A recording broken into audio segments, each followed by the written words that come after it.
When you go out to the store and you want to buy sunscreen, there are certain things that you should look for in the sunscreen that you invest in. So the first thing that you want is a sunscreen that has a sun protection factor, or SPF, of 30 or higher.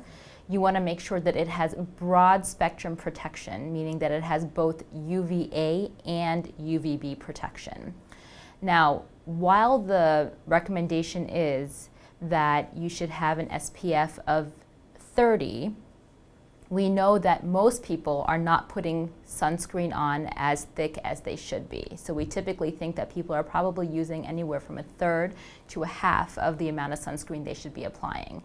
For an average sized individual, you need to apply about a shot glass's worth of sunscreen to cover your body from head to toe. Most people are just not doing that.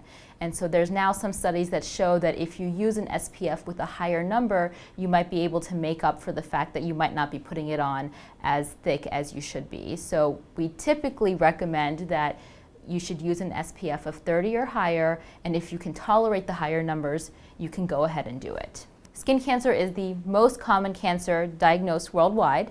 There are approximately 3.5 million cases diagnosed per year.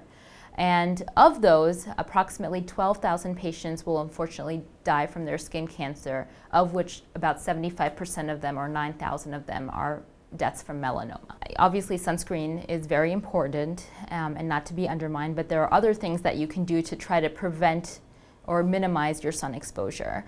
The first thing is to keep in mind that the sun rays are the strongest between 10 a.m. and 4 p.m. So if you have to do something outdoors, to try to do it before 10 a.m. or after 4 p.m.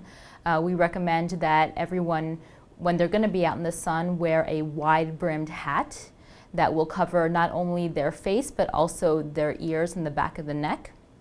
And finally, if you like to do things outdoors, there's actually something called sun protective clothing, which you can buy, and that's clothing that actually has sunscreen built right into it. And so that limits the amount of sunscreen that you actually need to put on your skin.